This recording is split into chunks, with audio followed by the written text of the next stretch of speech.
Well, that's about it for me. I'm pretty tired. It's a rough week. But before we get to some news stories, it's Friday, so you know what it's time for. Greg's Leftovers. We should put a human head in there. I shouldn't even be telling you that. I should just do it. It's Leftovers, where I read the jokes we didn't use this week. And as always, it's my first time reading these, so if they suck, that's not my fault. It's on you. I blame you. All right, here we go. For the first quarter of 2023, Delta Airlines reported $360 million loss. And if the company continues to lose money at this rate, they'll be legally required to change their name to Bud Light. A long way. All right. I know where this is going. God. Anheuser-Busch. That's funny, I just realized Bush. How ironic is that? Anyway. Anheuser-Busch has shed over $5 billion in value since partnering with Dylan Mulvaney, making it the least successful duo since Alec Baldwin teamed up with Smith and Wesson.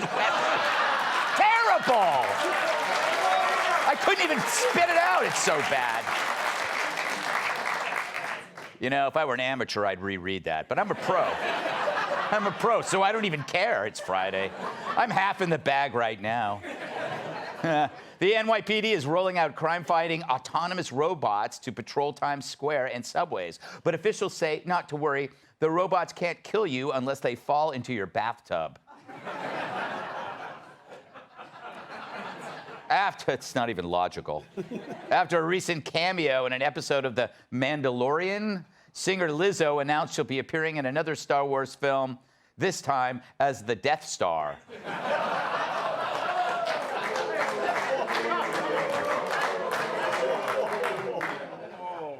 Hey, she's proud of it.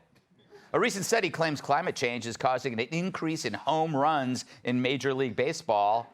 Apparently, the reduced air pressure makes it easier to stick a syringe in your ass. I didn't see that one coming. Yeah. All right. According to a new survey, 1 in 3 children worry at least once per week. And it's usually about the same thing. Former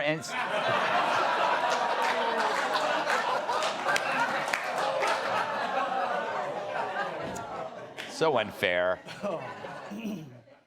Kid was at a party. All right.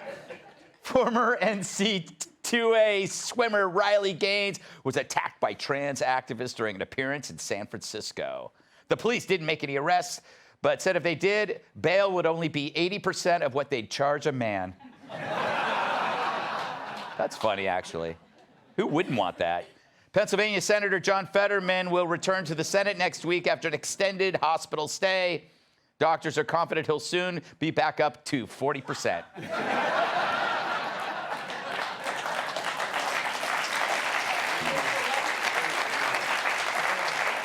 Do you know what? You know why it took so long for him to get out? They were waiting for a lightning strike.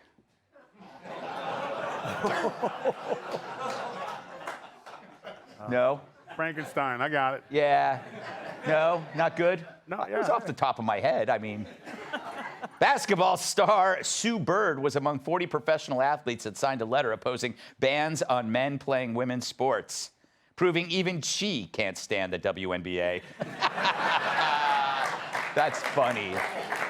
Funny because it's true. And finally, a recent study claims that people who leave parties without saying goodbye save up to 2 days per year.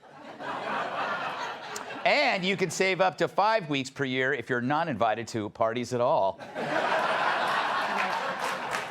Yeah. Yep. Kilmeade. Always good for a punchline, that Kilmeade. Now to the news. He's got a baby face and leaked it all over the place. And the penalty could be severe for a man barely old enough to buy a beer. I speak. Is there a picture coming up? There you go. I speak of 21-year-old Massachusetts Air National Guardsman Jack DeShera, who made his first appearance in federal court today. He was the first defendant to actually get carded. Looking that young, Joe Biden might deem him sniffable. The FBI busted Jack the Dripper yesterday over a leak of classified documents that reportedly attempted to undermine American efforts to help Ukraine fight Russia. Or at least that's what the government is telling us. And they're as believable as George Santos. By the way, isn't it nice to see someone mishandle intelligence besides the Bidens? It's reported the papers were first posted online in January by someone on Discord, which is a social media outlet popular with video gamers. You know what else is popular with video gamers? Not banging chicks. Helmet nerds. In your face! Oh, yeah. Sorry, Tulsi. Are you apologizing to me? Yeah. I just... Like cats. I don't get it. I don't get apologies. I never apologize to Kat. Yeah, no.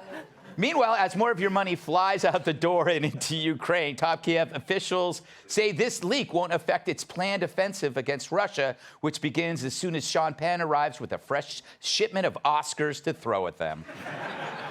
So like a few wars we've already been misled about, we're repeatedly told by the top that Ukraine is winning this war against Putin. But they've been telling us that Russia is on the ropes since Tulsi was a Democrat. Who knows? Perhaps Jack may have exposed info that shows what's really going on in Ukraine, that the U.S. is more involved than previously known, and that Russia is doing more than just holding on. It's a scary thought. Of the 5 outlets for news on the war, the media, Ukraine, Russia, the U.S., or Jack, it's the barely legal leaker giving us a necessary dose of reality. It's almost as if leaking is now what press briefings used to be, or supposed to be. But maybe if the government finally legalized truth, we wouldn't have to get it illegally on the black market. Period. So, Pete, I have this weird analogy that I came up with just an hour ago. It's a drug analogy. If you can't get legal drugs, you go to the street. If you can't get truth from the government, you go to the leaks. Is that true or false? Well, that has been true for a long time in our history. I mean, listen, I don't want to get the truth from someone breaking the law and spilling secrets. That's Right. not how you want it to go. At the same time, we know we haven't been getting it straight from the government for a long time. This doesn't surprise me at all, by the way. I mean, if you're, who do you think is in our military? It's young people. Yeah. They know tech. They know how, so you're recruiting them out to do that. Apparently, he was an IT guy. Right. Which means he's got access to everything, whether Yeah, he's supposed to or including not. good methamphetamines. The interesting part, though, is whether or not he had a motive, whether there really was a motive. Because Yeah. right now he's being passed off as this guy who wanted to look cool in a chat room. Yeah, and Is that's that a my motive every night. Well, yeah. It's not a bad motive. Exactly. But maybe there's more to it because we're learning a lot about things our government's lying to us about. I know that it's like a binary question, Tulsi, but I have to ask it. Is this guy, would you see him as a whistleblower or somebody who betrayed his country, or is it something more complex? I think like Pete said, we don't know much about what his motives were, any information about him or his background or anything else. But I think we're missing the real scandal here, which is how much the mainstream media is working to cover up the truth from the American people of what is actually contained in the information, the documents that he released. You know, they're talking a lot about the documents, but not actually the information that was there. They can't even claim to be doing it in the interest of national security because allies and adversarial governments across the world have access to that information, but somehow we, the American people, are not able to actually know it. And that's the real disservice here. Why do you think that the media, I would say the corporate media, and I would include parts of Fox as well, are so... It's not like they're pro-war, but if you just raise a little bit of skepticism, you get that, oh, you're a Putin lover, and it's just like, okay, that is designed to shut you up. Yeah, it is. It's and so that's. I've experienced that quite a bit. Yeah. Let me Putin-splain it for you, Tulsi. But it's like don't get mad at us because we're interested in the leaks if you've been trying to tell us to shut up forever about voicing any curiosity. Exactly. I mean, that just speaks to the power of the uniparty, the war machine, the military-industrial complex, and how directly tied the mainstream media is to that war machine. This is not the first time we've seen this. We saw it, what was released in the Pentagon Papers. We saw with the Afghanistan Papers how, over 2 decades, the media covering up for the military-industrial complex. And so this is the real problem here is that when we have journalists who are unwilling to do their job and tell the truth, then we have a real threat to democracy, because then we, the American people, can't know really what's going on. You know, Kat, they say, this 21-year-old, he's only 21. How did he get such, reach and get such information? And I'm thinking, like, I wouldn't even trust myself with it. I'm a world-class leaker. You can't tell me anything. If you've confided in me on anything, Kat, chances are everybody here already knows.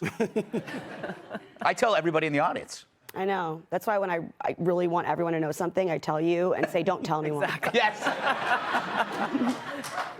I am a lot more interested, like Tulsi said, in talking about the contents of the leak than the leaker, because as we've all brought up, this is not the first time this has happened. When, Afghanistan war, it was people lying and lying and lying about how well it was going, even though it wasn't. And it wasn't just that there was no accountability for it. That's how you get promoted, by telling people what they want to hear. So obviously, some of those same people are there. The same system is still in place. So obviously, the same thing is going to be happening.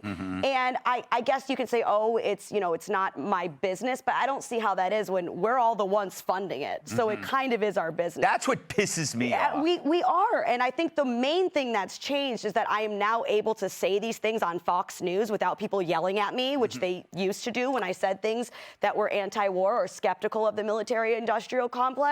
But then now, because there's Republicans who are skeptical, Democrats have now decided that they need to be super pro-war just because there's Republicans who are questioning it. It's like, guys, this is what happens with a two-party system where people just fight with each other, and then people are allowed to get away with stuff like this. And this goes on and on and on, and nothing ever changes. Exactly right. Well,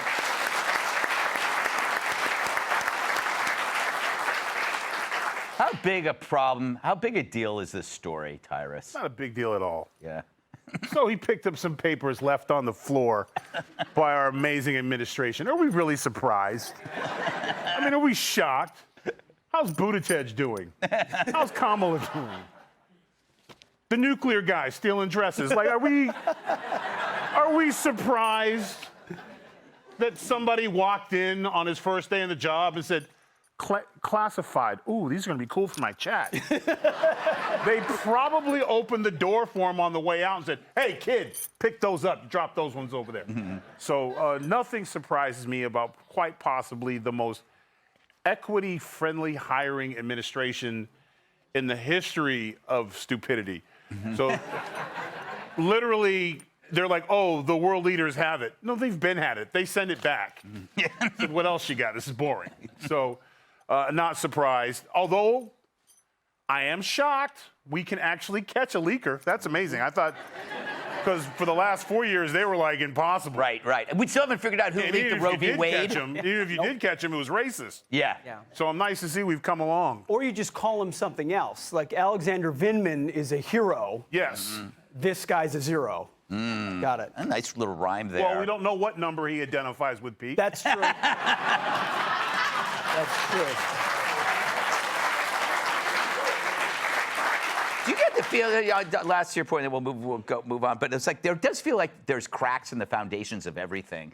And Cracks? Yeah, but I'm Gaping wide holes that I could break dance through with 3 of my buddies at my side, and none of us, That'd be fun to watch. would touch each other. But it is. Do you think it has something to do with putting everything ahead of competence? Yeah. Yeah, when you hire people based on how they look, this is what happens. Yeah. So, And how about when you can't recruit anybody in the military right now? Yes. So what does the military do? Lowers the standards. You're going to get, that crack's going to get... The crack's gonna get wider. It's taking... All right, we're done. Okay. Up next, he dressed in drag to get chess money in his bag. Hey, Sean Hannity here. Hey, click here to subscribe to Fox News YouTube page and catch our hottest interviews and most compelling analysis. You will not get it anywhere else.